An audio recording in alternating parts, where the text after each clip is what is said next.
why is resistance ever there? You should have heard what things were said to me back in the 1990s. Native English is not relevant to the vast majority of English users in the world. And why do we test them against it? Ridiculous. English is not the preserve of the native English speakers. There are a lot of other people who have it, maybe more than the natives, and they're entitled to use it their way. But nothing is going to change until testing changes. It's such social injustice to expect people to use English like native English speakers, whichever country they're in.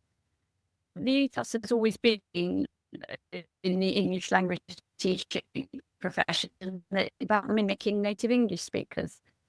It's really a stupid ethos because most of the time they're not anyway speaking with native English speakers.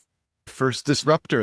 You could have coined that early on there, Jenny. I like when the name disruptor. I've always been a disruptor. And I gave a talk, and a big plenary talk. And afterwards, she said to me, "You're too kind to non-native speakers." Those were her exact words to me. "You're too kind to non-native speakers." And she really obviously didn't think too much about else. What I really objected to is these universities, and they want to call themselves international universities. Yeah. And then they want the students to use a national version of English. And I've said you can't have both. If you want them to use a national version of English, you call yourself a national university. If you want to call yourself international, you have to have international standards, which means you accept other ways of doing things than your own local national one.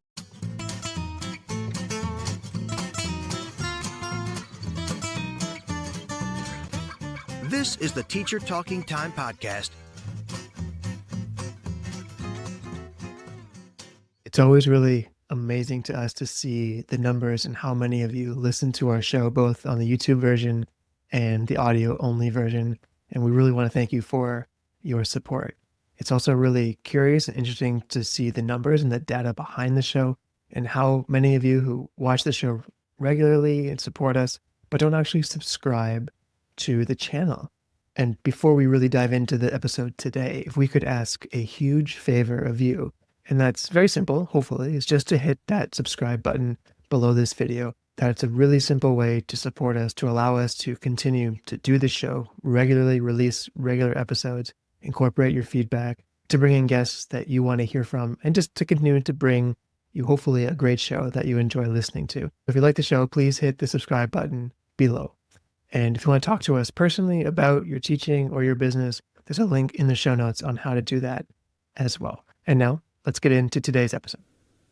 Jenny, after a distinguished career at King's College London, where you designed and directed a master's program in English language teaching and applied linguistics, you went on to become chair of Global Englishes and also founding director of the Center for Global Englishes at the University of Southampton until your retirement in 2019. Your pioneering work on English as a lingua franca began in the late 1980s, I believe, which basically made you the first to empirically research this global phenomenon, which is work that you have continued to develop through numerous publications and many research projects. With such a remarkable journey in reshaping how we understand global English, what mission do you find yourself on at this phase of your life? Oh, golly, at this phase, this means starting at the end. I guess that at the moment, my main mission would be to make English as a lingua franca. I'm now going to say ELF because it's too long to say it in full. To really push for ELF as a multilingual phenomenon and not about English. And that's what I've been gradually working on right through the last nearly 10 years, trying to move it on from the focus on English, the E, and focus on the lingua franca, to the extent that I even suggested renaming ELF as Multilingualism with English as a lingua franca. Suggested that in a few publications, I think. 10 years ago, I wrote a paper that seems to be very widely quoted. I wasn't expecting that, where I suggested that we called it English as a multilingua franca to try and emphasize its multilingual nature, because so many people who worked on it earlier on and then joined in a bit later, they just focus on its Englishness and what's happening to the English. And they don't really focus on the fact that it's a completely multilingual phenomenon. It couldn't exist if it wasn't a multilingual phenomenon. It simply could not exist. It only exists because people from who have other languages use English. I'm just curious. Sorry, Jenny. I'm like, when you say the multilingual aspect of it, I'm sure a lot of our listeners are thinking, what does she mean? Like English as a lingua franca versus multilingual and with English as a lingua franca? Because it's a lot of terminology, but I know, yeah, where does that come from? It's partly focusing on what people are doing with it that's influenced, that is their language, that's contributing to it and using it their own way. And it's partly that this means explaining something else, a phenomenon called translanguaging, which basically means you're using whatever languages you have in your repertoire at any given moment, in any given conversation, which would be most appropriate to you and to your people you're speaking with, your conversation partners. And so it means it's not only about English, it's about English being used with other languages. But I called it multilingualism with English as a lingua franca to distinguish it from multilingualism, because conventional multilingualism doesn't have to include English. But it doesn't involve English necessarily. Actually, it often does, because English is the most widely spoken language used by multilingual people. But it doesn't have to, whereas multilingualism with English means that English is there in the mix. May not be used. It may not be used at all. There are conversations where people maybe speak Spanish and Japanese or whatever, and they go from one to the other, and they don't actually, and they both have English, but they don't use it. But it's just to bring in the fact that this world is multilingual, and this world is not. I haven't checked, to be honest, but I guess it's still only around a third of the world has English. More than that are multilingual. And it's just, for me, a truer reflection of how the world now is. Most of my colleagues in ELF don't like this. They want to continue to focus. They certainly wouldn't want to change the name. Some very much younger people, when I started to talk about English as a multilingua franca, and I said EMS for short, there are younger researchers that are actually now using EMS rather than ELF. But older ones just didn't like it. They didn't seem to like it. They wanted to keep the focus on English, and it's all about ELF awareness and ELF-informed English teaching. It's all the focus on English, Right. which I really don't like, because I just don't like it, because my feeling is that it doesn't reflect how the world is. Why how do you it lack- think, sorry to interrupt you, Jenny, but why do you think that resistance is still there? Why is resistance ever there? You should have heard what things were said to me back in the 1990s. I would love to hear Um, that. When I first started talking about ELF, nobody had talked about it before. And when I did, it was my PhD. And I gave my first talk publicly just after I finished the PhD. And that's when I, for the very first time, said we should change the name English as a foreign language to English as a lingua franca. And I just put up on the used overhead transparencies then. I put, not PowerPoint, and I put up ESL and then an arrow, ELF, and said, guess what the ELF is? And it took a lot of time before anybody came up with English as a lingua franca. But then there were a few people that thought this was a great idea. Most people didn't. I think Robin was amongst those that didn't, but then did. And when my 2000 book came out, I heard that there was this head of this big language school in Slovenia. I don't know the name of the school, but somebody from Slovenia told me at a conference that this woman had been walking around, it's this book, walked around holding up this book around the school and telling people, do not read this book, telling the teachers they were not to read it. Really? I And mean, this I is- don't know. In Talk Slovenia, you about said. gatekeeping, right? Yeah. Wow. Yeah. It's like when they burn books behind schools, right? Censorship. Wow. My goodness. I don't think that was exaggeration. She was exaggerating to me, but she did say, I was told this. And there were an awful lot of people it's interesting because there were people that had like public arguments with me in other prints, like in the LTJ Point and Counterpoint. I won't name her. She's changed her mind now, but only recently. But there was a Point and Counterpoint where I wrote the point on testing. And one of the things I've been really pushing for is we need to change English language testing and to stop testing it against native English, especially when it's for entry into university. But not only, but especially.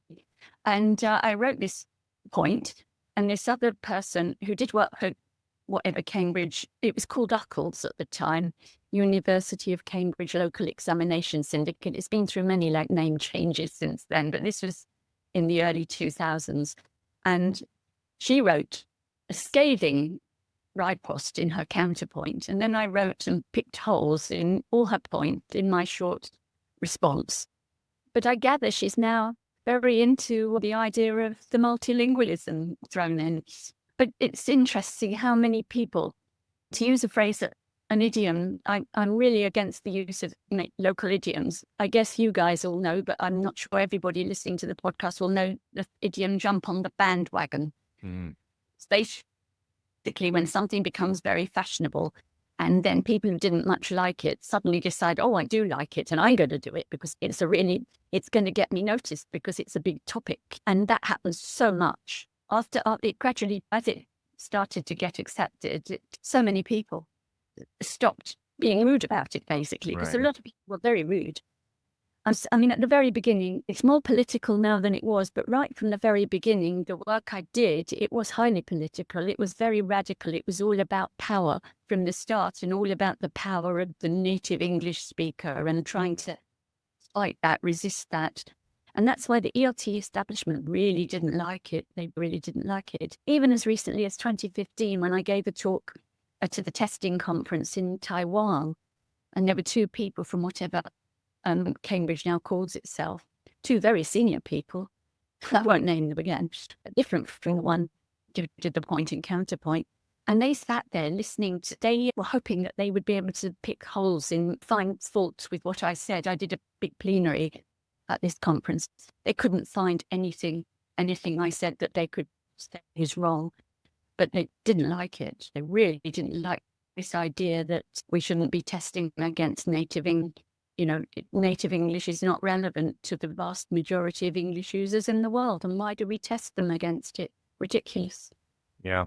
It's interesting what you're saying because it sounds like ELT in general, and we've had a conversation with Robin and Gemma. We've had a conversation with Bill Van Patten, who is also a linguist and a researcher. And it seems like for some reason in English language teaching in this field of ours, a field of education where we're constantly trying to come up with new ideas to try to change things, there's very little rethinking being done. And I think you've done a great job in terms of pioneering a concept that I think is pushing language teaching, language education in a different direction.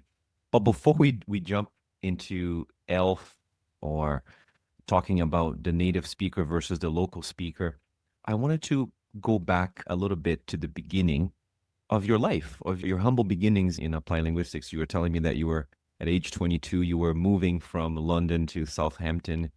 And that was when I was doing research in Oxford. I actually started, this is probably strike you as strange now, but my first research, it was for an Oxford Deed Phil, but I gave it up. It was in Icelandic. Yes, Old Icelandic. Icelandic, yes. Old Icelandic, same as modern Icelandic, so you just call it Icelandic. Why that? What initially drew you to linguistics?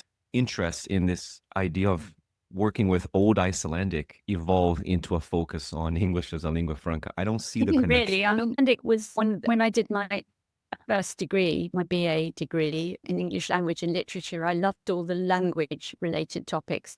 We did linguistics. We did a lot of pure linguistics, but we did Old English and what they called Old Norse, which is Old Icelandic, and various other things. And I just really, actually, it was the Old English that I liked most. And I went to do that and then switched to Old Icelandic, partly because when I got to Oxford, I discovered that there was so little written in Old English that I'd already read it all.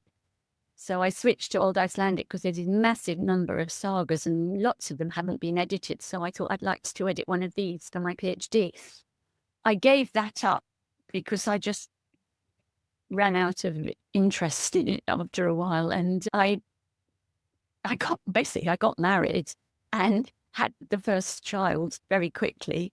After I'd had children, I thought I need to earn some money. So I became an EFL teacher and very quickly did all the ELT exams because it was boring just teaching. I did the exams. And then my interest was in linguistics, not in just the EFL. And it was because of the EFL that I realized how much I didn't like EFL. I liked the teaching. I really loved the teaching. In fact, I never laughed so much as those years when I was teaching EFL. I had such a good time with the students. But I was in rooms with about 16 students who came from all around the world. Furthest afield would have been places like Mexico, a lot of Europeans and a lot of Japanese, and big from all over. And that was when I started to notice how they talk to each other. How I basically for myself discovered Delft. And that's why I decided after I'd finished with the ELT exams and done what I could, there was no more to do. And I thought, okay, I'm going to do a PhD. And I went off to do a PhD in London University and put forward this proposal. And the PhD ended up being about accommodation, about how they accommodated to each other. Because what I found was that they understood each other and they very quickly sorted it out if they didn't. And the reason I first worked on pronunciation was because most of the problems were pronunciation related. So that's how it happened, basically.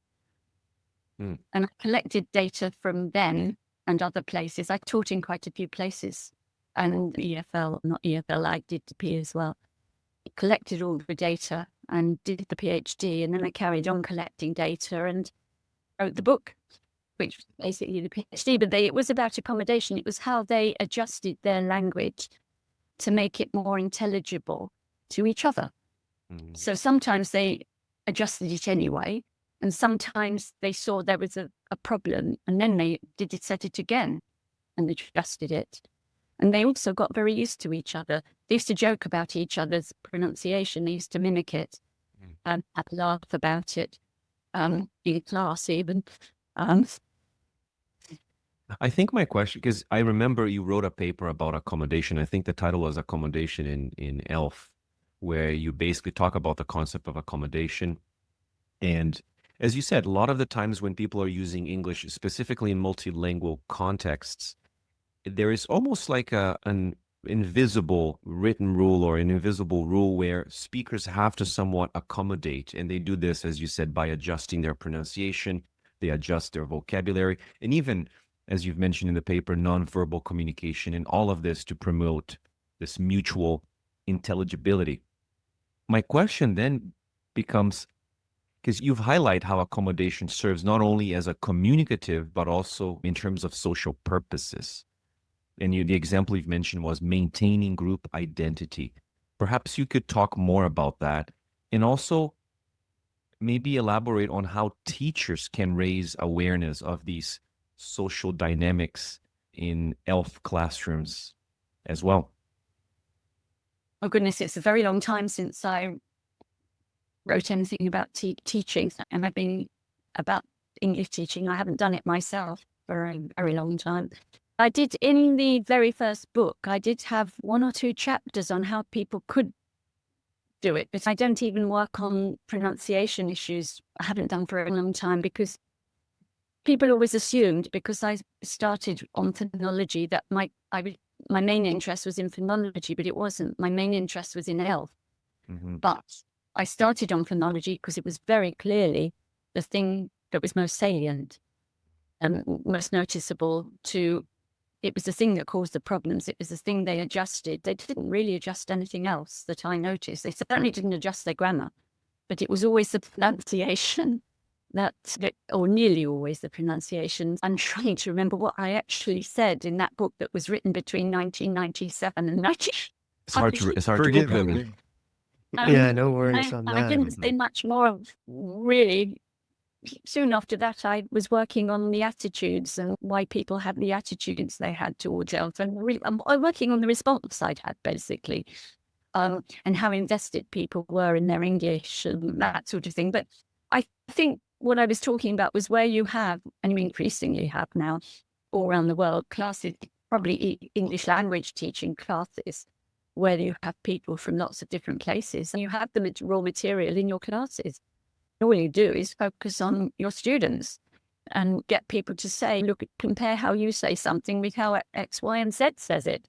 And they immediately, because it's much more about, it's about familiarizing people so that not only are they able to understand when somebody says something different way, in a different way from how they say it, but also adjusting their own if they think somebody won't understand it. I mean, I had really good examples of this when I deliberately, at one point, when I was collecting the data, took exam preparation classes and did a lot of speaking practice with them, preparing them in pairs for the paired exam. An exam, it was a CAE exam, it only just come out. And it was the first time we'd run it, and they did it in pairs. And so I did lots of practices with them, and I recorded the practices. And I told them I was recording it so that we could listen afterwards and help them understand what had happened. But obviously it was for my data as well. And at the end, I did ask them, could I use this data? I explained to them, they were interested. I said to them, this group, I collected all this data from you. Is it okay? Oh, you do what you like. We don't care. But I found things like the Japanese, and I had in two of the pairs were Japanese and Swiss German. And they had awful struggles understanding each other. And two interesting things was, one, that 4 weeks apart, the Japanese had said, I forgot what, to put it simply, she'd mixed up the R and the L. So she said glay instead of grey. And the German had heard the G sound as a K because they devoice the initial consonant. That's why they all call me Chili. But not all of them. I don't want to offend Alucci. But 4 weeks later, she did it again. And he immediately understood this time. And when we went through the post-discussion, and I recorded the post-discussion as well, and he said something like, I know she always gets her R's and L's wrong. This is the Swiss Germans. Yeah. But I knew this time what she meant. He learned to be familiar with this, whereas 4 weeks earlier he hadn't. And the other thing, this I must say this because I was really annoyed about this. I collected this particular set of data from several weeks of these speaking practice meetings. And then I came up with, from that, I came up with these 40 examples of miscommunication. I thought in all these hours, I'd only found these 40 examples, and 27 of them, I think it was 27, were pronunciation. And people then accused me of using only this for the Lingua Franca core, and people who didn't like the Lingua Franca core attacked it because all I had was 27 examples. It wasn't. It was 5 years PhD research, all the accommodation research, and then a few more years of data collection. It was masses and masses, a pile this high of data, all on paper. And it was masses. I'd read all the stuff I'd recorded and transcribed, and it was not just 40 examples. But yeah, that was what was happening. Going back to what teachers can do, and if they don't have people from different places, there's always technology. Just play things to students, speakers of other languages, and compare, and just raise awareness of what's different, and instead of eternally playing native English and saying this is what you have to do, play other speakers from other languages to compare with how they do it, and let them notice. And that's what I would do in that position. Sounds like that's what you did, Jenny, if I'm understanding correctly. Did your, I guess, passion for pronunciation, do you think you had a predisposition for it, or did just going through the teaching and noticing what you're describing, you noticed that led to a vision, or, oh, this is interesting? I think people have always assumed, because my book was on phonology, that my big interest was in pronunciation. I always enjoyed phonology. I did it at undergraduate level, I did it at master's level, and then it was what I focused on for my PhD. But it wasn't a really strong interest. And for years afterwards, I was getting asked to write books on pronunciation or write articles, and I don't want to. I wanted to move on. I'm interested in ELF. I guess I'm more interested in accent and accent attitudes than in pronunciation on its own. And I was teaching, we set up a BA at King's around the time that first book was published, and I was asked to do the pronunciation in the language description set. I was asked to do the pronunciation and more phonology and phonetics, I think they probably called it. And I said I would do it as long as I could call it phonology, phonetics, and accent. And I did a lot of stuff on accent attitudes, and the students were much more interested in that than in just the phonetic alphabet. And I can imagine. It's much more interesting why people have attitudes and Right. how the attitudes relate to the speaker, who causes those attitudes. I'm just very interested in all that. We had someone on the show too, Dr. Jane Seta. I think you probably know her. She sings very well. Yeah. Yes, she was on the show and she talked a lot about that as well. But I wanted to go back to ELF now. And I know that your definition of ELF has changed ever since you started researching this and writing about this. How would you define English as a lingua franca in 2024, 2025, or 21st century, if you prefer? And I would like you to perhaps tell us more about why it's so important to distinguish ELF from these traditional English models. Okay, how I define it. I did produce a definition of English as a multilingua franca, but I can't remember exactly the wording of it. But it was basically about English where used by multilingual speak, but the English may or not be may be chosen, it may not be chosen. I can't really remember. I could look it up. I'm sure it's in this 4th edition of Global Englishes, but I've moved on anyway from that to multilingualism with English, which is basically multilingualism where English is one of the languages that the speakers in the communication have. It may be used, it may not be used, but it's used in their way. I don't know that I could say more than that. Yeah. What I found here, one of your papers, where you basically called it repositioning English and multilingualism in English as a lingua franca. That one where I talked about English as a multilingua franca for the first time. That was the first one, right? Yeah. Definition in that paper is the one that I used until we started talking about, there's a little group of us set up this Centre for Multilingualism with English. But 3 years ago, we launched it last year because we had to wait for COVID. You describe it in phases. You have ELF phase 1, ELF 1, 2, 3, phase 4. 2. Yeah. Perhaps you can just give us a brief overview of these phases, just so people understand that a little bit more. So when I first started, when I had first identified what I thought was this English as a lingua franca, I didn't call it that immediately. I called it International English at the beginning because I didn't think of the name English as a lingua franca till 1996, just after I finished the PhD. But when I started to look to see if there was any literature on this, there was none. Well, the literature in the ELT field was second language acquisition stuff, and it was all about acquiring native English. And then there was World Englishes, which I didn't know about when I first started. I started the PhD in 1989, and that's when I started looking for literature, and I found World Englishes, and I thought, oh, this is really interesting. And people like Braj Katru and Larry Smith, unfortunately dead now, and I loved reading their stuff.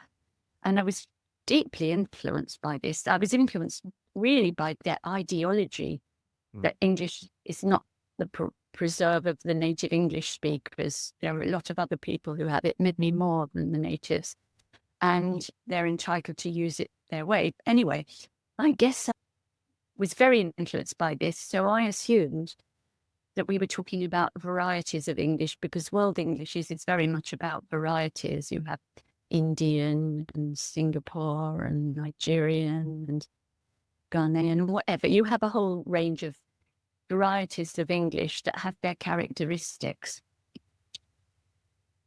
And that really influenced me. So when I first wrote about elf, I was thinking in terms of there would be varieties. There might be German elf and Japanese elf and so on. And at that time, I was researching alone. I was the only empirical researcher. But after a few people got interested and decided they would do research in their own context, and then Anna Maurinen collected her corpus, Alpha English as a Lingua Franca in academic settings. She was in Finland. Barbara Seidelhofer in Austria, the Voice Corpus, Vienna, Oxford, International Corpus of English, and then much later, Andy Kirkpatrick, the International Corpus of English. The Asian Corpus of English, ACE. But the data that they collected, once they collected loads, showed you couldn't possibly talk about varieties because nothing was set. There was no way of saying this is how they're going to do it. It was different. Not every time, but it was different. It depended who was speaking with who, what the setting was, what the topic was. It really varied a lot. And so the second phase was to say that elf is variable, and variability is probably its defining characteristic. So we separated from World Englishes. At that stage, it wasn't just me anymore. It was me and some other researchers. Separated from World English, is saying the ideology is very much the same. We are still looking at English is not a native. It can be the native language for native English speakers when they're talking with each other. They don't have to be in England or in the UK or wherever. They can be in other countries as well, and they needn't even be English-speaking countries. But it's English speakers with native speakers, English speakers. But as far as anybody else is concerned, we can't talk about, I would dispute that there's anything called a native English variety anyway. I think it's very diverse, and I think it's about time everybody recognised that. But couldn't possibly talk about varieties. You could only talk about the variability of it.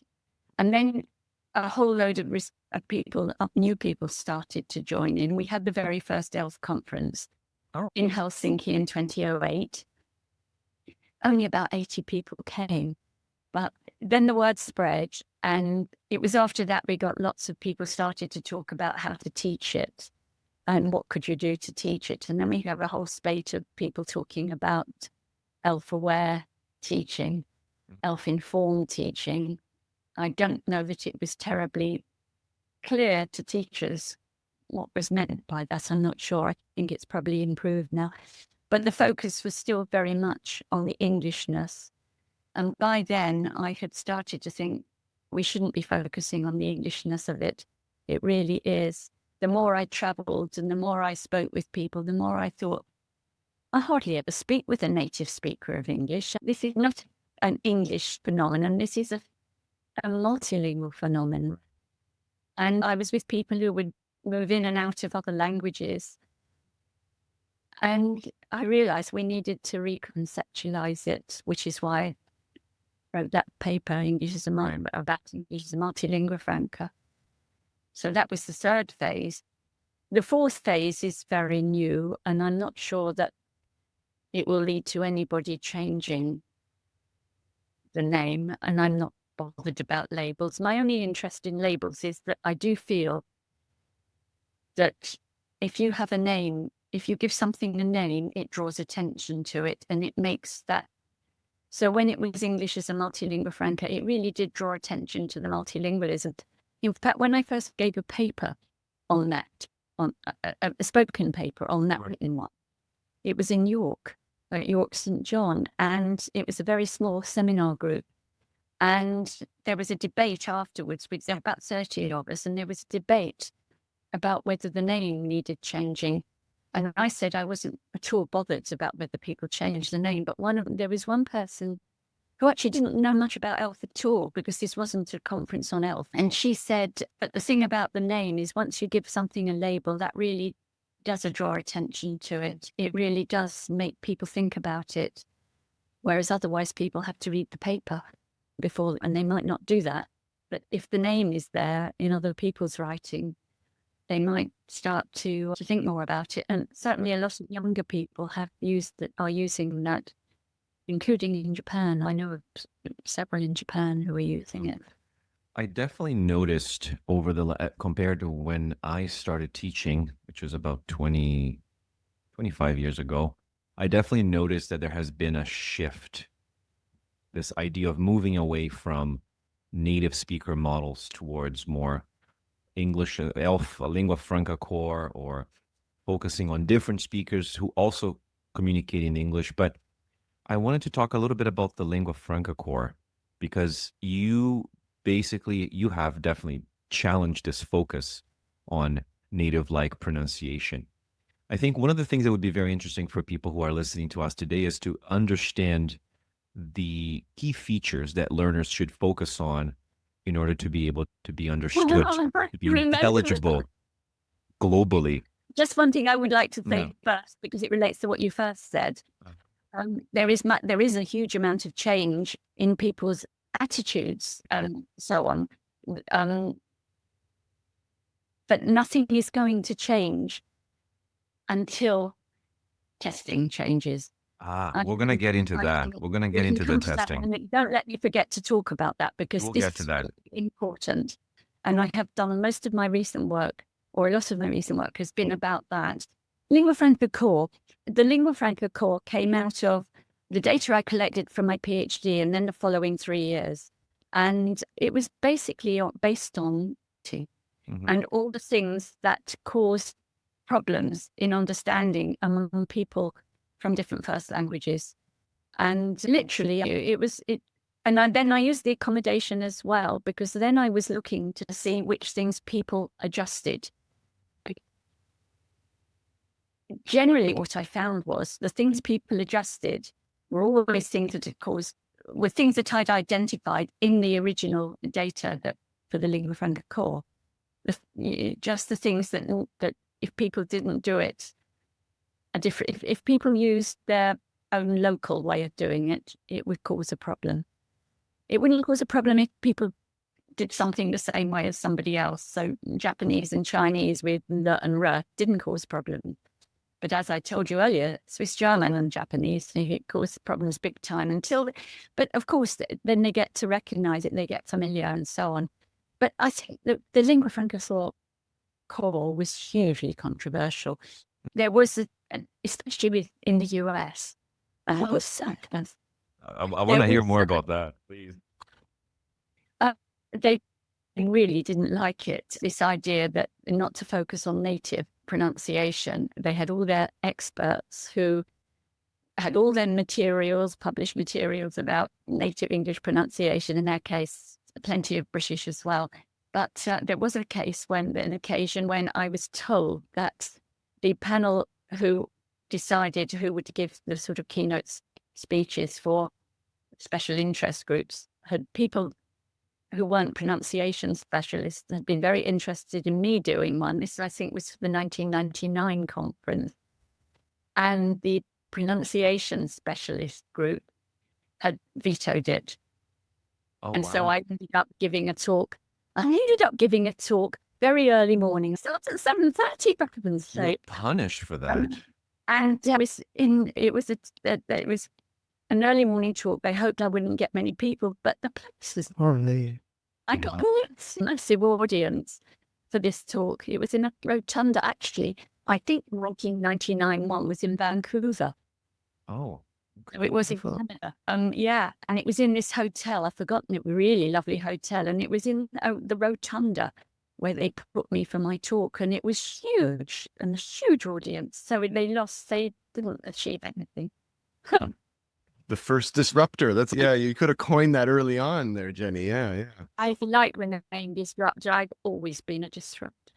I was going to ask you about that, actually, because we work with entrepreneurs as well, Jenny. And I think you mentioned labels earlier, whatever label you want to use, pioneer, disruptor, entrepreneur, whatever. You said this was highly controversial.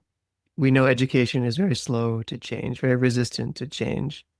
I'm sure you knew this idea people had not talked about it before, it was going to be met with a lot of resistance, be rejected. There would be a lot of criticism and scrutiny for it. What mindset did you have that allowed you to push forward anyway? Do you know, when I was doing the research to the PhD, I didn't think about it at all, but then it was just a PhD. But afterwards, when I decided I wanted to publish it, I still didn't think about it. It was only after I started to give talks. While I was writing the book, I was giving talks, and it was as I was giving talks, most of them were for the pronunciation special interest group. I was a member of that group, and I gave talks, and some people really liked the idea. A lot of people didn't, and that's when I realized that it was going to be a problem, much worse problem in the US than the UK. But the problem was that for many people, it went against their own work, their own research, their own publications, and for teachers, it went against their teaching. And it caused a lot of insecurity. People had vested interests. A lot of people, the second book, I pulled it up just so that you can see which one it is. That Right. one on attitude and identity really tried to look at the attitudes of people who were really against the whole thing, the whole idea of ELF and the ELF pronunciation. And they'd vested so much of their time, their money in trying to acquire native English. A ridiculous thing was that they never did. As I used to joke in my talks, only spies ever acquired native English. You have to be smart. Nobody else requires the real native version of any language except spies. I've never met anybody I've got a Danish friend. She's not in academia. She came over here at the age of 20 and she did nursing. She got married very quickly. She's had 2 children. Now she's got grandchildren. She's lived here all her life. And I can still occasionally hear something Danish in her pronunciation. It's occasional. She's lived here for 50 years. And some people, they always carry on speaking with a really strong accent from where they came from. But that's because they choose to do that, whether it's conscious or not. They choose it because they identify with that place. But my Danish friend very much identifies with here. But she still hasn't, if she was to spy, they would pick it up, but she wouldn't get through.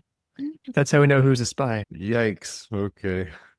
It's a fascinating thing, Andrew, Mike, and Jenny, what you're saying, because there's a cognitive bias, which is the sunk cost fallacy. And it sounds like what you're describing, Jenny, is that a lot of teachers have they've been making this decision to teach English using what do they call not the intelligibility, the nativeness principle, as Robin and John Levy's also on the podcast talked about that. And yeah, it's basically this idea that they're going to be doing it because they've invested so much time, they've been doing it for so long, and now this person comes in and tells me that what we're doing is not right, it should be done in a completely different way. But they've already invested so much time, so much money, all their training, and then eventually to actually rethink that and change their mind, do things from a different perspective. It's really hard for human beings to do that in general. No, I never patronized. I always said, if having heard the arguments, you still prefer to learn to speak like a native speaker of English, do it. You probably won't be successful with it, but try. Yeah. I never said that people should do what my research shows. I'm saying that it's more relevant. Right. But if you don't like it, don't do it. Carry on doing what you want and carry on teaching the way you want if you feel that's what your learners.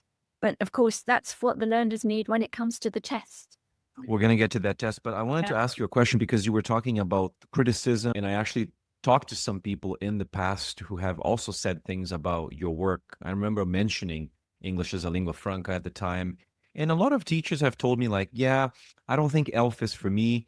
And usually the argument that I hear when we teach pronunciation focusing primarily on suprasegmentals or focusing on aspects of pronunciation that will lead to a lack of intelligibility.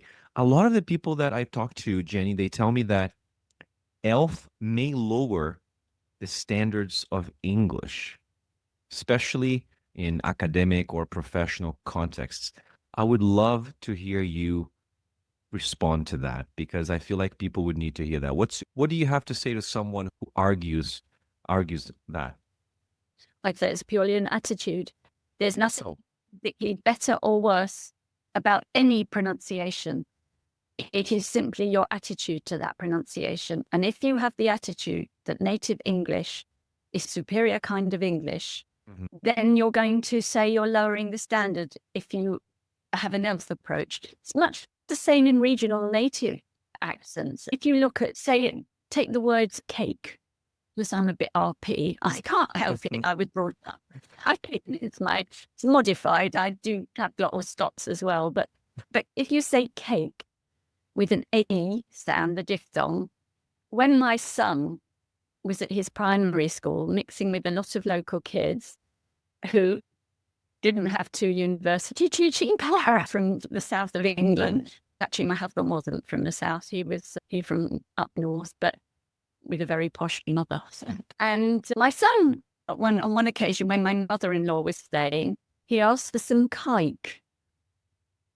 And she said to him, "Cake? What's cake?" And it's purely attitude. She thought that was sort of cockney. What later would have been called estuary English, or, London English, South London. We all had South London English, really. His was more pronounced than mine.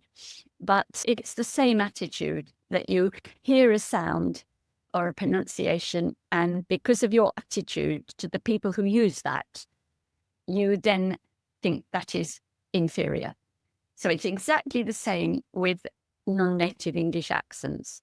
You feel that's an inferior speaker of English because you think I, the native speaker, own the English language, even though there's only a tiny minority of my group, and there's a huge number of that group with different kinds of it. But you feel you are superior, and therefore your accent is superior, and therefore anybody else's accent, any non-native English accent, is wrong, is inferior. And if you let that go through in your teaching, you are lowering the bar. I guess that's would be what I think. Yeah. I don't agree with it, obviously, but I think that's what people think. Yeah. Some probably still do. No, it's true. It's true. And you've mentioned this because I think I remember reading one of your papers, and you were talking about the role of English, specifically in higher education. And you've pointed out, you've talked a lot about universities, particularly in the UK, where international students are somewhat expected to conform to native norms. It's the same in Canada, not very different here.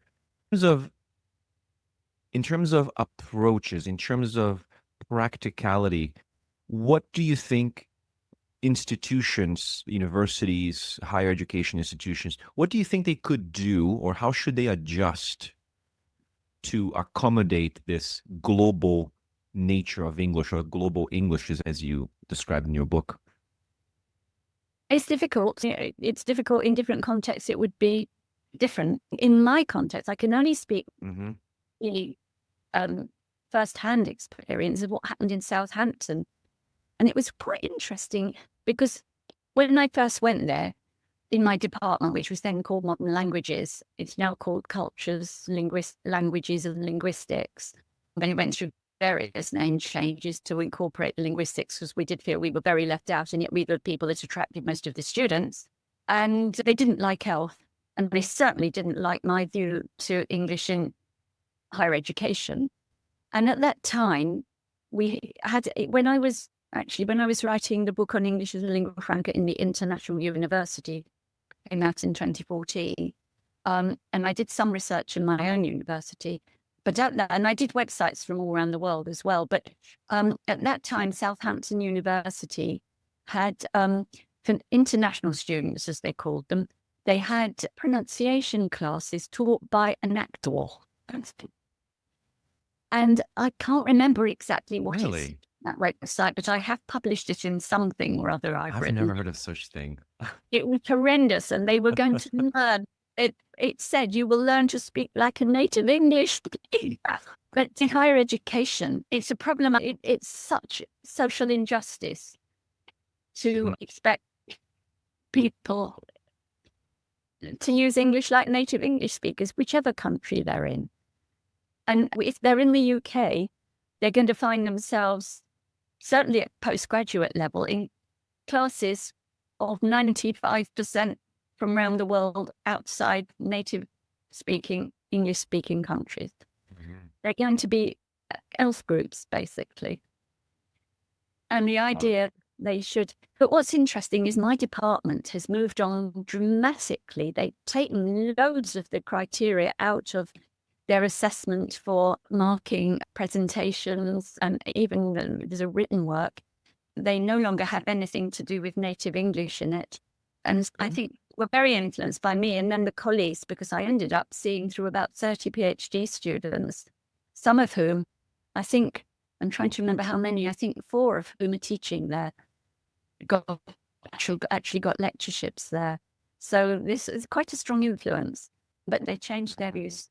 And I think that's how you would do it. You would have to have people in Japan, for example. I've got 2 of my ex-PhD, I can't remember now, definitely one PhD student who I now work with and write with. He's very ELF informed and he is very much promoting it. What's his name? Tomoko Ishikawa. Oh no, Tomokazu. I always call him Tomo. I never remember what Tomo stands for. Tomokazu Ishikawa. And he's at a university in the north. Oh God, I could send you his email address. Okay. I don't have it with me now, but I can. Okay. He's very good. He would be a very good podcast for you. But then there's Kumiko Murata, who I remember her following me round at one of the TESOL conferences in the US, I think 2002 in Salt Lake City. And I gave a talk, and a big plenary talk. And afterwards, she said to me, "You're too kind to non-native speakers." Those were her exact words to me, "You're too kind to non-native speakers." And she really obviously didn't think too much about ELF.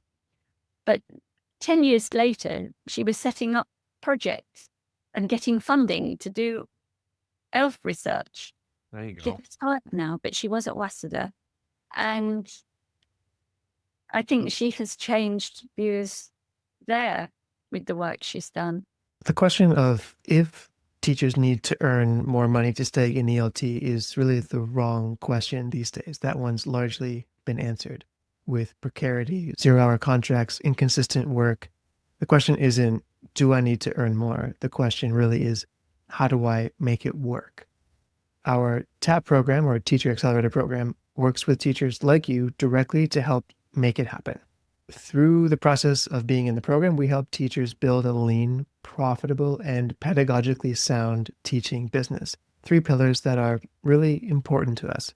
We started learning English based on pedagogy, responsive pedagogy, evidence-supported teaching through research. One of the reasons we started this podcast as well. And we apply that now working with teachers to build courses, offers, and support for their clients in the same manner. The TAP program really is your roadmap to monetize your skills by, number 1, creating an irresistible offer, number 2, selling it effectively, and number 3, securing consistent clients, 3 pillars of any successful business. And while no one in ELT is building multi-million-dollar businesses in this fashion, it's a way for you and for all of us to first stay in the industry, to work with people that we love to help, to get paid for our work.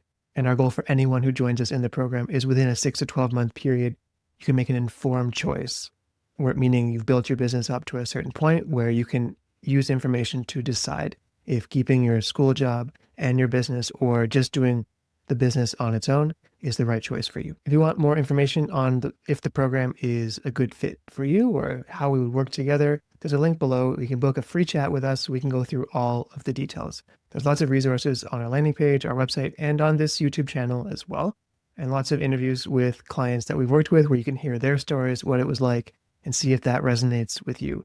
If you're looking to earn a little bit more and really establish yourself in your niche, in your field this year, we'd love to chat. And now, let's get back to the show. Hey, Jag heter Rebecca och jag kommer ifrån Sverige och du lyssnar på Teacher Talking Time, the Learn Your English podcast. Hi, my name is Rebecca and I'm from Sweden and you're listening to the Teacher Talking Time, the Learn Your English podcast. I want to go back to the exams now. Because like your research suggests that exams like IELTS, TOEFL, and now even probably Duolingo exams are not, and I quote you, effective predictors of academic success. No. Why is I mean, that? In the Tell us more. 2014 book, I even wrote about, I haven't written the big article. I wrote a big article with Constant Long that we published in Language Teaching in 2019. And that's where we really went into great detail about it. But in the 2014 book, I really wrote about it because I interviewed, I can't remember how many students, a lot, 30 something, about 35 postgraduate students in my own university for part of the research. And I was interviewing them on their views about how things were going for them they were from all around the university, a whole range of courses. I didn't actually intend to interview anyone from my own department.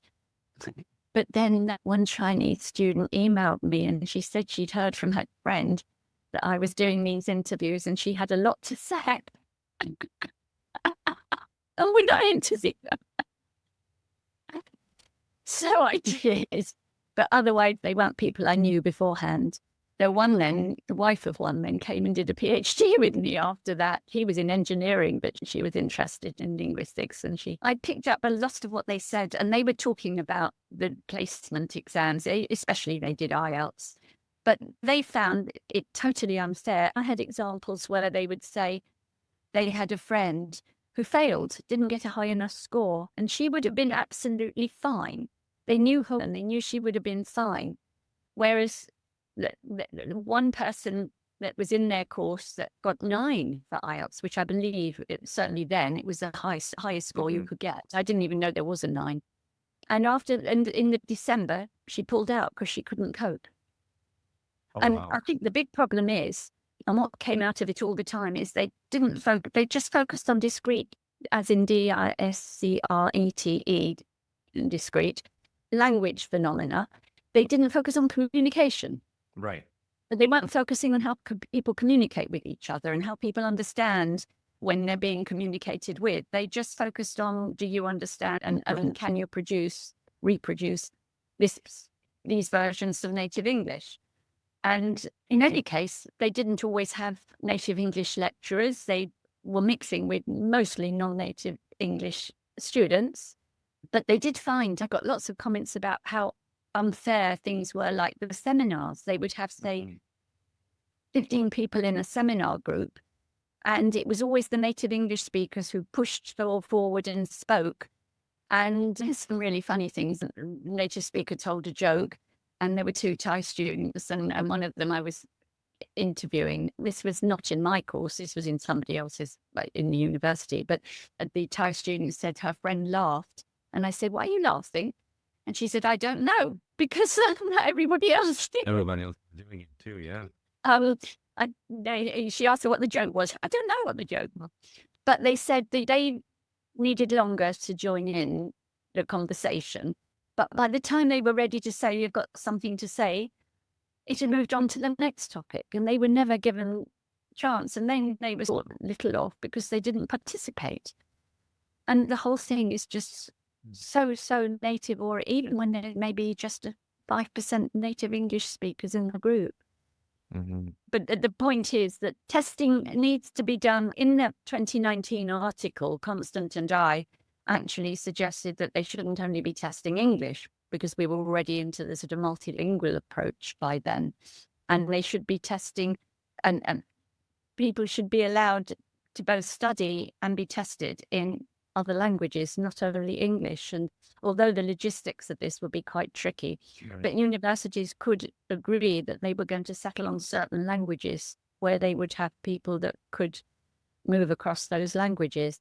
It would certainly show up the native English lecturers, wouldn't it? Right. You don't have it. You But we were arguing that we should have other languages being tested and in people being able to answer in other languages and not being restricted to English. But certainly the English itself should not be based on native English. Right.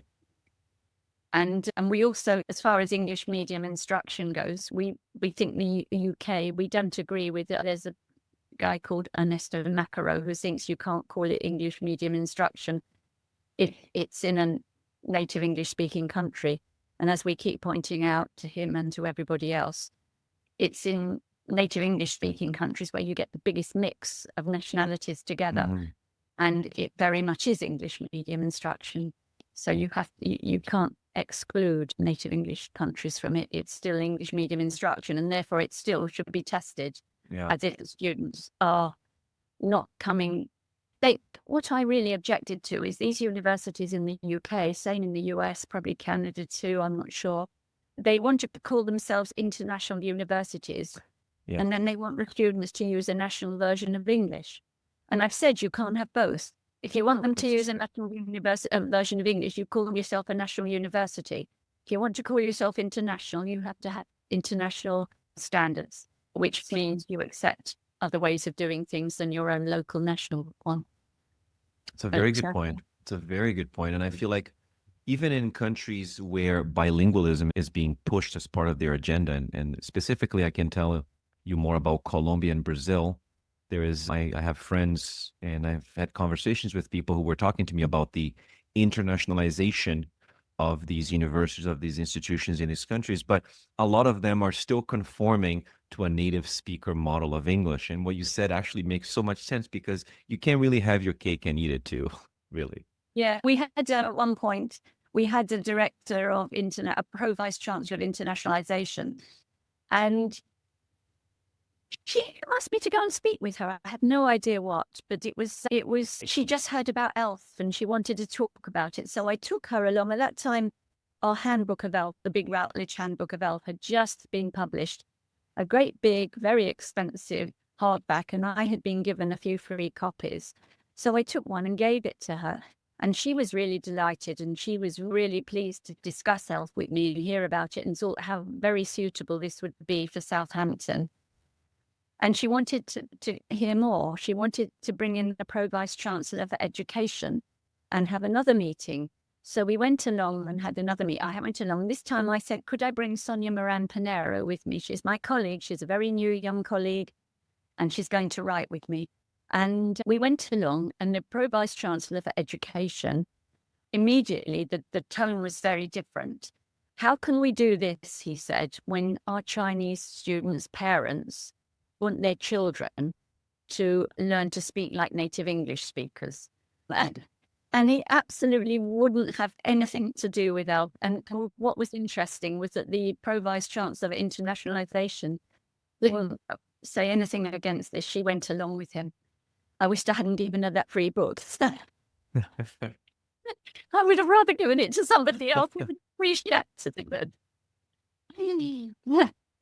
You've written an article as well on, I think you were talking about academic writing. And I think Mike is going to like this one because I think you were writing about specifically challenges that international doctoral students were having, specifically in universities in the UK.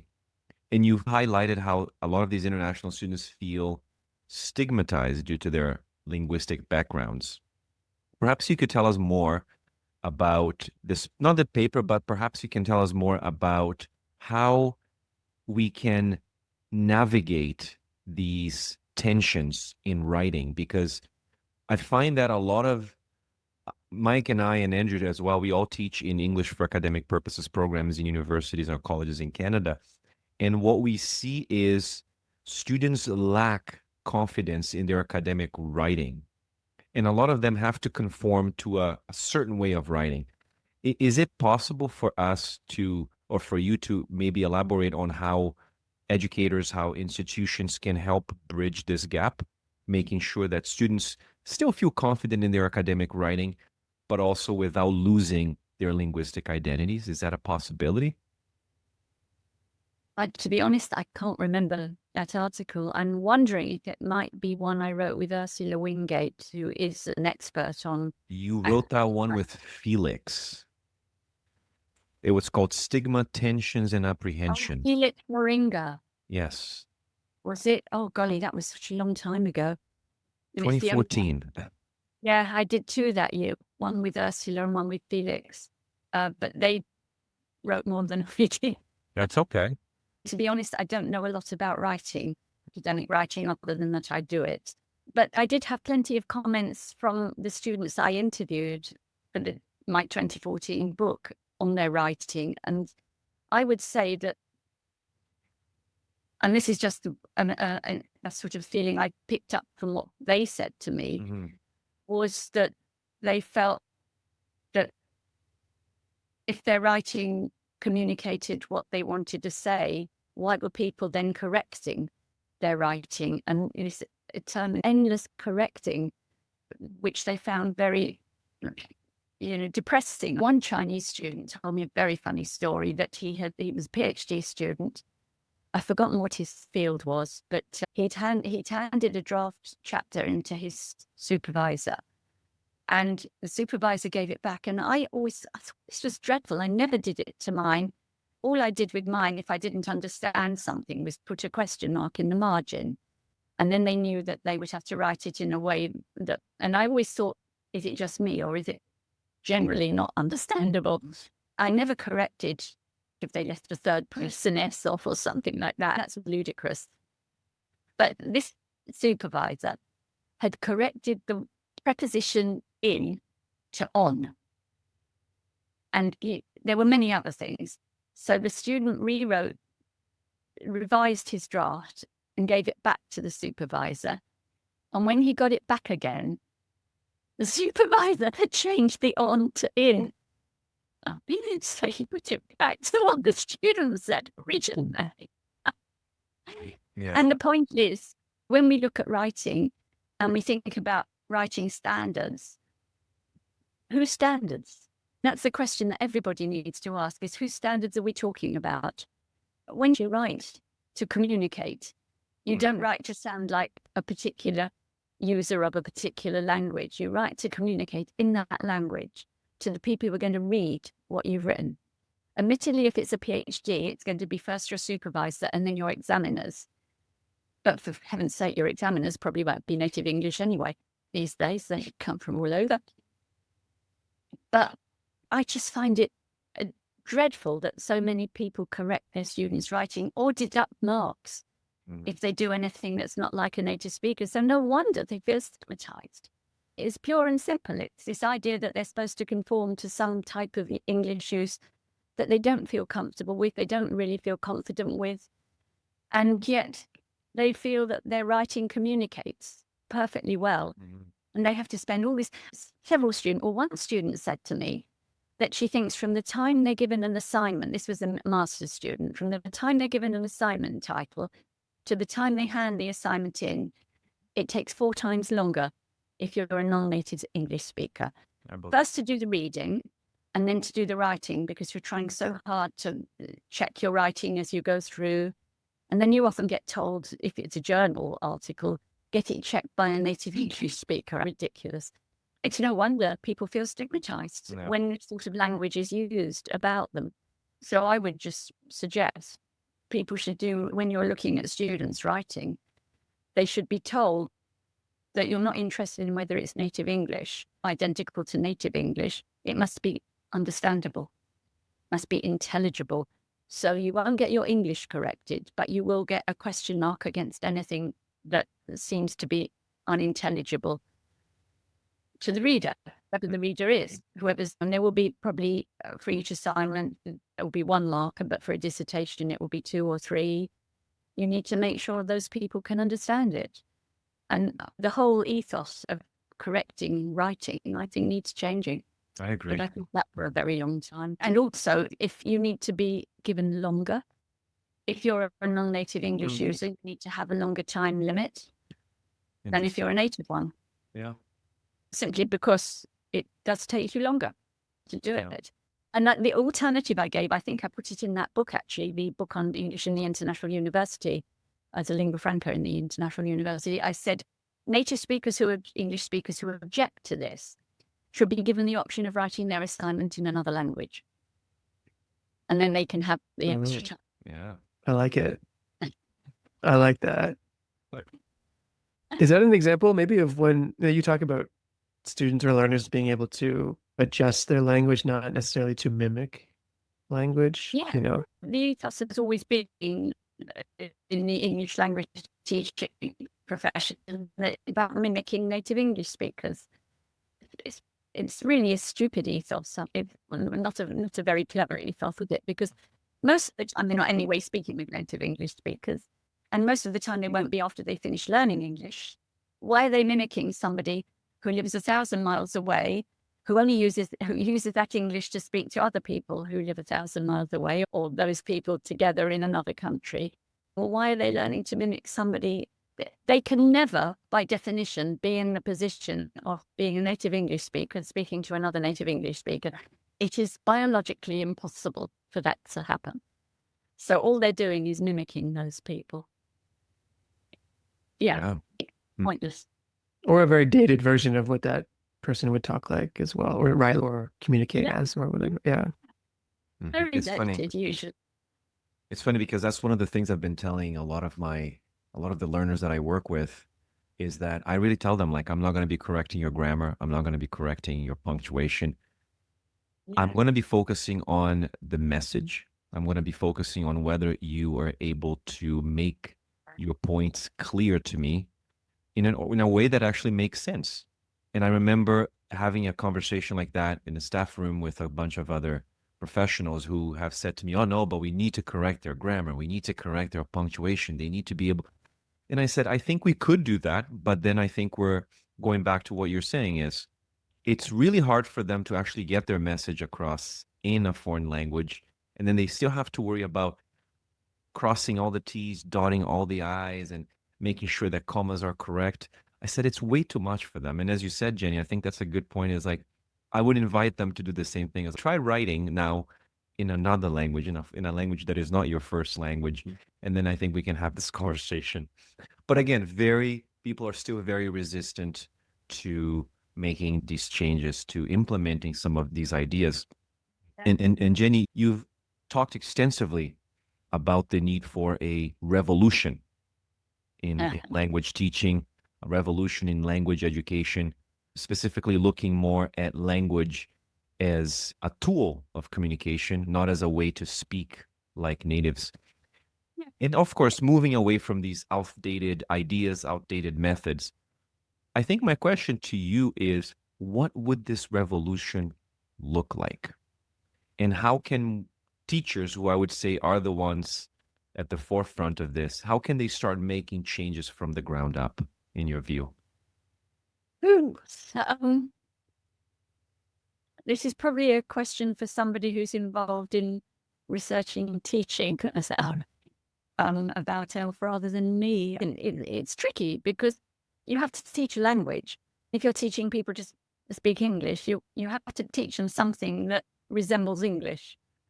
And I guess the thing would be that you teach them, I've always said, whichever your first language is, or whichever languages you have as a teacher, you teach them the English that you use yourself. If you're not a native English speaker, but from somewhere else, you teach the English that you use. That would be your starting point. But you need to make sure that it's what I was talking about earlier, they need to understand how a whole range of people use English.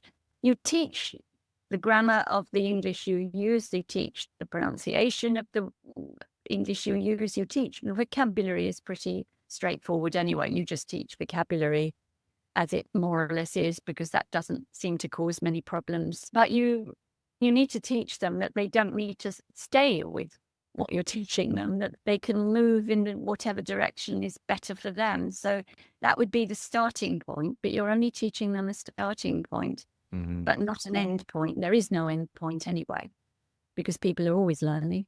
Everybody's learning, whether you're a native or non-native English speaker or any other language, you're always learning. And I think I learned a new word yesterday, but gosh, it's already. But it's being flexible and teaching them to be flexible. So you teach them a language, but you teach them that is not the only version of the language, that as long as they are making themselves understood, they can depart from what you're teaching them. Yeah. And you make sure that they're aware of. So you would need to teach accommodation skills. I've always said from the very beginning, teach accommodation skills. Teach them how to notice when they've said something that someone doesn't understand. And they're very good at this, actually, very good at it naturally, as long as they're not a native English speaker. I wrote an article on accommodation very recently for somebody's, from Ian Walkinshaw. He did a book on the pragmatics of Bell. And he asked me to write a chapter on accommodation for it. And in that chapter, I described 5 stages of accommodation. I think I can't remember Found them. here, accommodation in ELF, where from, where now, where next. Is that the one That you're was talking about? probably it. And I came and there were 5 of them, and non-native English speakers generally do the first 2. So the first one is preemptive. That's where you know that something you do might cause a problem, something you would like to do. Instead of a wa, you would prefer to do a va. You're Turkish and you prefer to do va. But you know that person, that Japanese person, they might not understand it, so you don't do it. And that happens a lot, the preemptive. But spontaneous is, and which happened the most in my data for the first book, which is my only pronunciation data. Spontaneous, they can see something has happened and they change it. So they say it again in a way that they think the person will understand. Responsive is the third one. That's when the person actually says, I don't understand. They change it. The last 2 are the ones that are most common. I haven't collected much native speaker data, but the English speaker data, but I have a bit. Oblivious, they simply aren't aware that there's a problem. Right. And deliberately non-accommodating, they're saying something deliberately so the other person won't understand. I only, in my whole time teaching groups from different languages, I only once had an example of that happening where I deliberately said something that they didn't, and they really didn't like that other student. And the student didn't understand. And he just said, I don't care. Not into the social cohesion element of it. Yeah. Okay. The only example I ever had. But yeah. So I guess that's the best I can say. I found And a it book sounds here. like, Jenny, that sorry, Leo. It No, go sounds ahead, like that attitude is like really at the fore, right? Like the teacher's attitude, their openness to building a rich linguistic environment in the classroom plays a massive role in all of this. Yeah, attitude is underlying the whole business of the resistance. Language is a hugely emotional thing, and people are really resistant to any suggestion that they should change their view. I had such ambivalence when I collected data for the book on attitude and identity. I had people who would say, an Italian, for example, who said that she worshipped native English. She really would love to speak like a native English speaker. And then I had this sort of like killer question right at the end, which was, if you could wake up tomorrow morning and you had any English accent in the world, which one would you want? Oh. The Italian one said, she thought for a minute, Italian, she said, I am Italian, I am a proud Italian is my identity. So she worshipped the English, native English accent, but when it came to the point, she didn't want it. And I think the same with others as well. I asked them all that question. I had loads of them that I interviewed about what kind of English they wanted for that book. And there was nearly all of them were very ambivalent about it and contradicted themselves a lot. That's actually a great question. I'm actually going to ask that question to learners in the classroom, because I still find that I like what you said, Jenny, about teaching accommodation as some sort of a tool or a skill that they have to acquire. And I actually found it here because I was looking for it. The book, you're right, the book is called Pragmatics in English as a Lingua Franca, Findings and Developments by Ian Walkinshaw. Sure, yeah. But the way I wrote about teaching accommodation, I have a feeling, I'm not absolutely sure, because I got this off the shelf for today. I haven't looked at it probably for 15 years or more. It's interesting because you talk about in Pedagogic priorities. There's a chapter, pedagogic priorities to negotiating intelligibility in the ELT classroom, and it's about accommodation.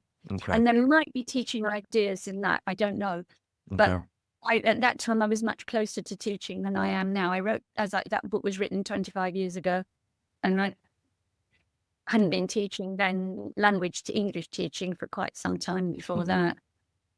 There's a little extract here that I found, and maybe we can use this little extract for us to wrap up the conversation. But you described this as an eureka moment when one day in July 1992, you were presenting some phonological data to your supervisor, and then you said that you explained to him that many of your research participants were perfectly capable of producing target English pronunciation forms, but sometimes they didn't do, and that their variable use of these forms often seemed to relate to the nature of the task in which they were engaged.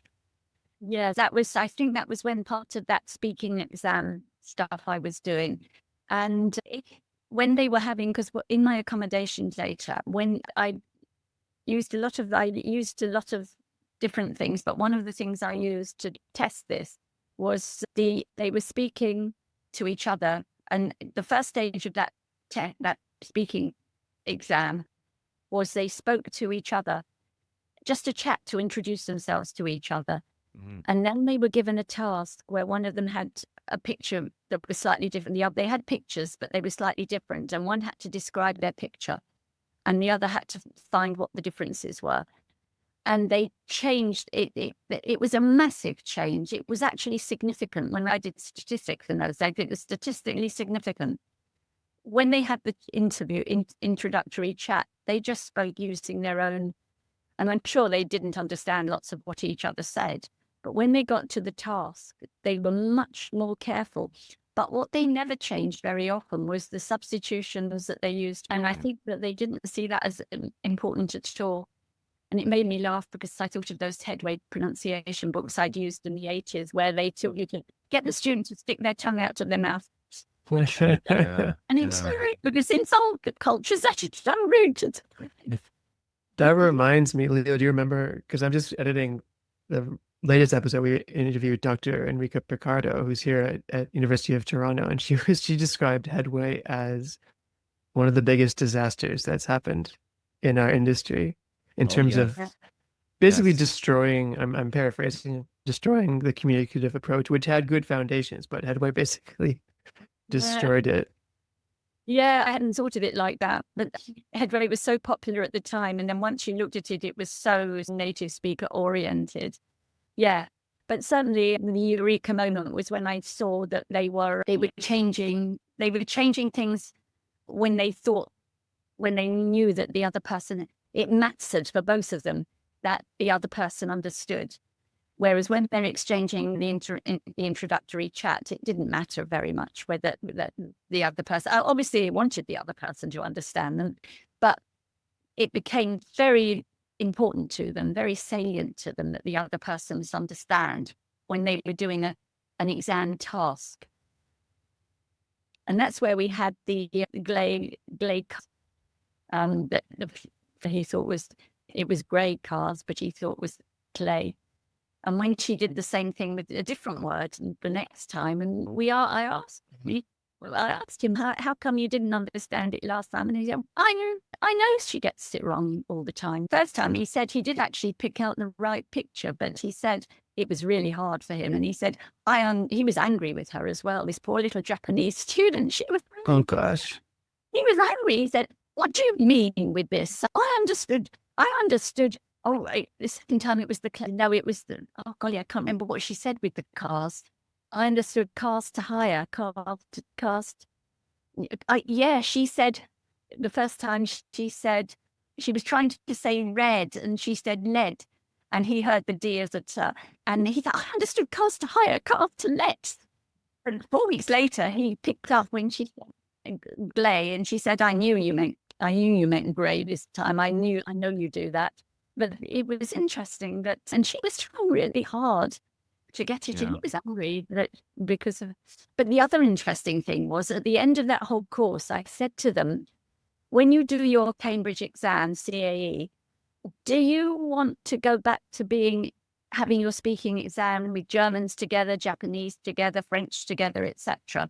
Or do you want to stay in these different first language pairs that I put you in for the practice? They wanted to stay in the different language pairs. And when I asked why, they said things like, one of them said, because I played them the interview that they'd done in their same language pairs. I did one of those as well. And I played them back and he said to me, no, we make so many mistakes when we're with the same language. We speak better. Interesting. Yeah. Oh, That's really interesting. Yeah. Huh. perfect. Huh. Just they're accommodating. When they're accommodating to each other, they're accommodating to be more German or more French or more Japanese, but they're emphasizing that. Maybe that's not necessarily Mhm. such a bad thing, because when they're speaking to each other, though the thing is, when they're speaking to each other, they would normally be speaking in that language. They wouldn't be speaking in English. They're only speaking English if they're with somebody else who doesn't speak that language. But they recognize that they were accommodating Yeah. in both directions. There definitely Which needs to shows be how some good they sort are. of, yeah, sorry to interrupt you, Jenny, but it definitely sounds like this is something that we need to be equipping learners with. I find that I'm currently working with a very multilingual group, and I think I have about 6 or 7 different languages in a class. And I've noticed that there's a certain nationality that a lot of students are struggling with because of the way that specific nationality communicates. Even for me sometimes, because I haven't had students from that specific nationality. But I'm definitely going to be including more accommodation in our sessions, maybe even just doing a task where they have to learn how to communicate a certain message to different linguistic groups. But as we come to an end, I have one final question for you. I have one question that I've selected from the audience. When I announced that we were going to be interviewing you, I was bombarded with questions, but I picked one, which I think it's a good one. And then Andrew has a little surprise for you at the end. Oh gosh. So A the good one, question, I hope. Yeah. the question is the book. I know you are writing the 4th edition of Global Englishes. Yeah. Yes, right there. Yes. Yeah. And I think the question is, looking ahead, where do you see the future of English as a global language? Do you think that English will maintain its status as the lingua franca, or do you foresee any types of changes in the linguistic landscape within the next couple of years? Oh, the next couple. I don't Maybe the think- next 10, 15? Yeah. I've written a couple of times on the future of English or the future of L, and I've left it pretty open. What was interesting to me was after Brexit. Will everybody know Brexit, what Brexit is, when was removed, but from the atrocious government we had then, and you can leave that in, from the European Union. And they kept English in the European Parliament. They kept it afterwards. And it still seems to be the main official working language. The only native English speakers they have there are from Malta and from Ireland. And those are not going to sound even like South London English. They're very different accents. Actually, I don't know what a Maltese accent is. I'm making this up. But even with that tiny minority there, which are not going to influence them, so they're going to be using English as they want to with each other. And it's probably going to diverge further from native English.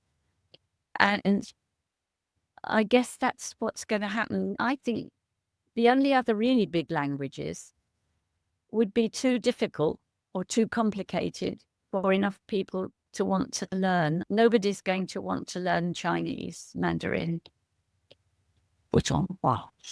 nobody's going to want to learn that writing system. And same with Arabic. Spanish would be the only big contender. But there are nowhere, it has got a good spread around the world, but not nearly the same as English. I would guess English will, because of its past history and the number of non-native English users, which is growing all the time. I've forgotten what it is now. We did do a new count. Yeah, the total of first language is 388 million. The total of second language, 896.5 million. Wow. Sonia did this, so I don't quite know. And that is only in countries. That is only in countries that have it as an official language. Right. So that doesn't include ELF users in countries where it's not an official language. It's right there in the first unit of the book. But the ELF users, when I last wrote about it, I think was 2 billion.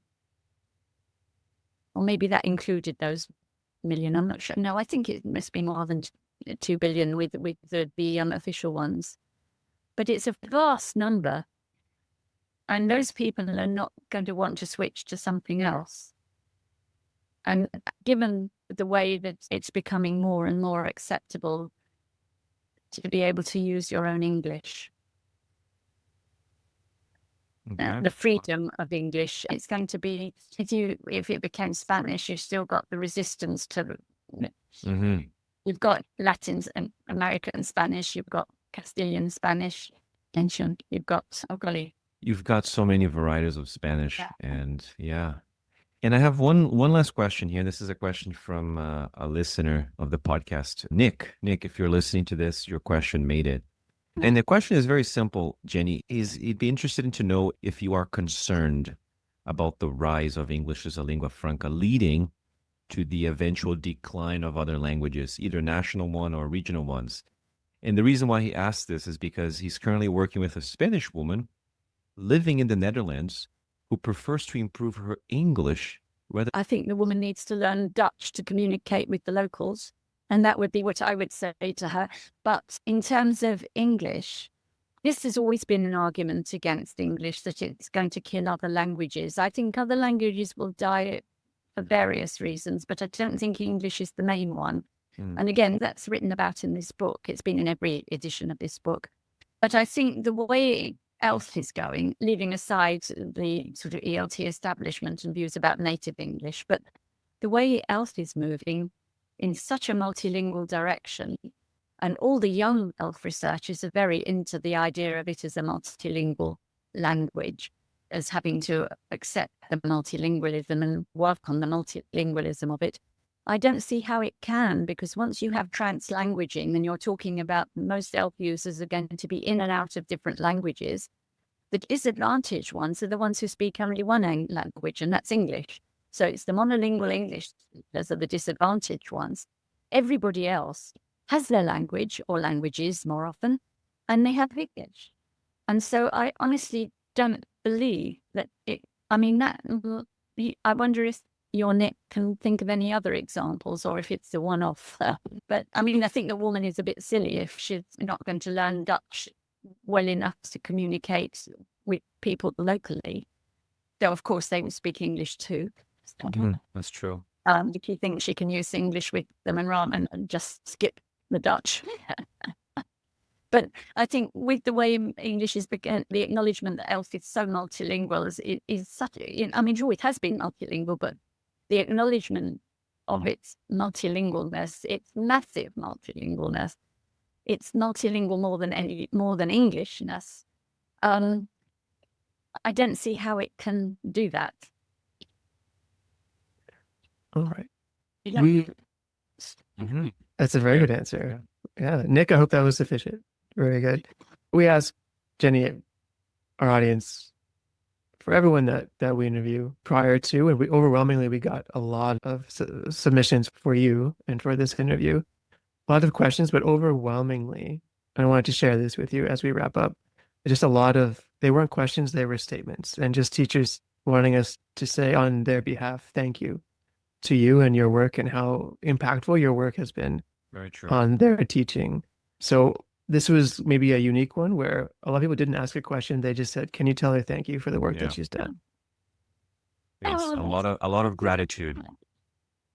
And if you'll indulge me, I wanted to share one story from a friend Don't of ours. don't tell her who shared that story. Let's see if she No. can guess it. I will not. And I hope it doesn't embarrass you too much, Jenny. But this is a story from a friend of ours. In their words, they're talking about the first publication they ever got in a journal. And then I'll use it's not me, but it's this person. And then I went to a talk at IATEFL in York, and I watched this woman.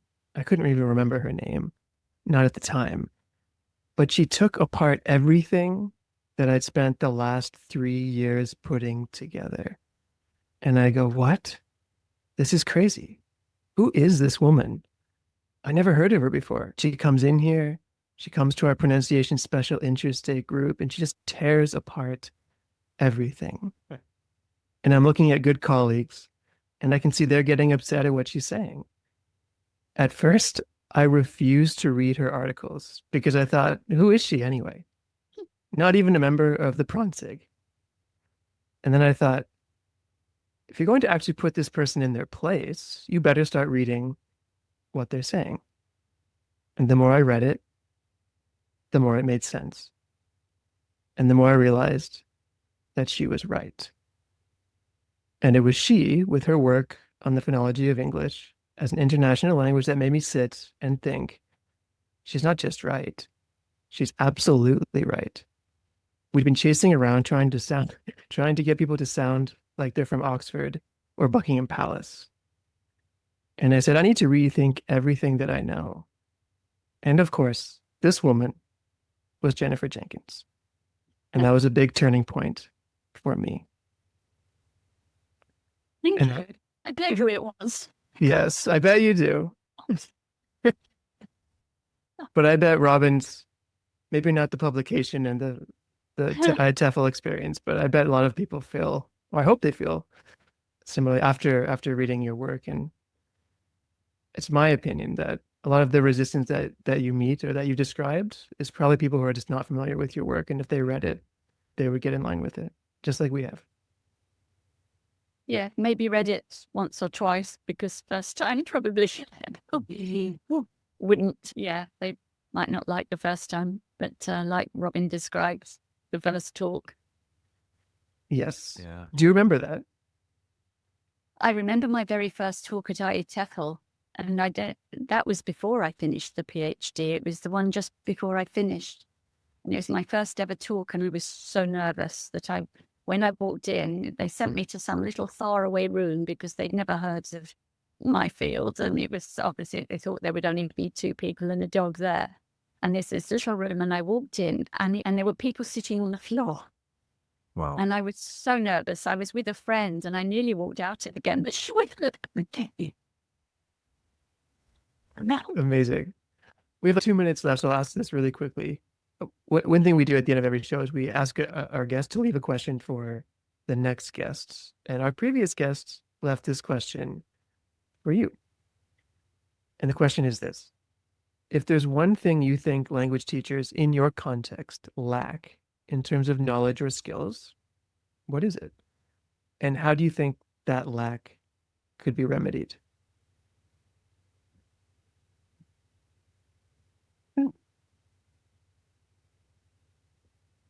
I don't think I could generalize like that.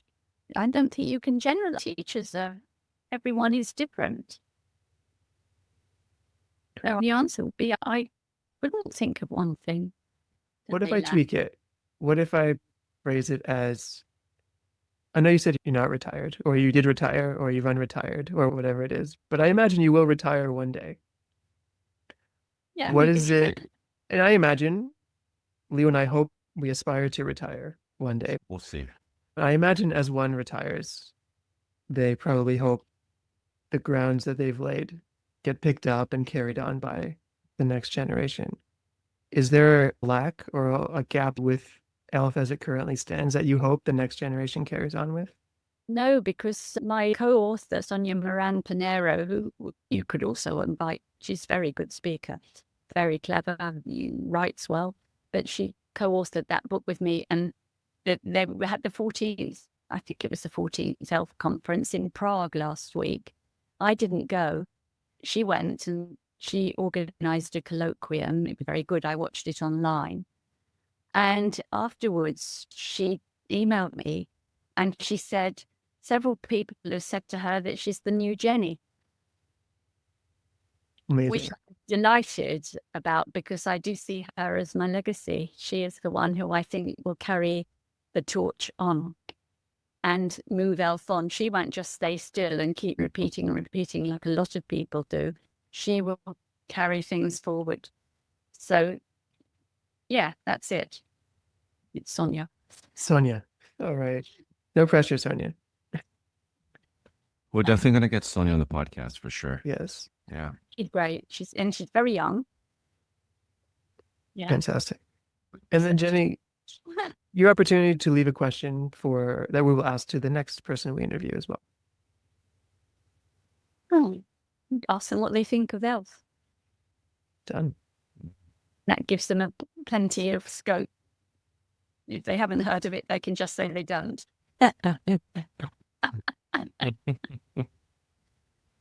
Awesome.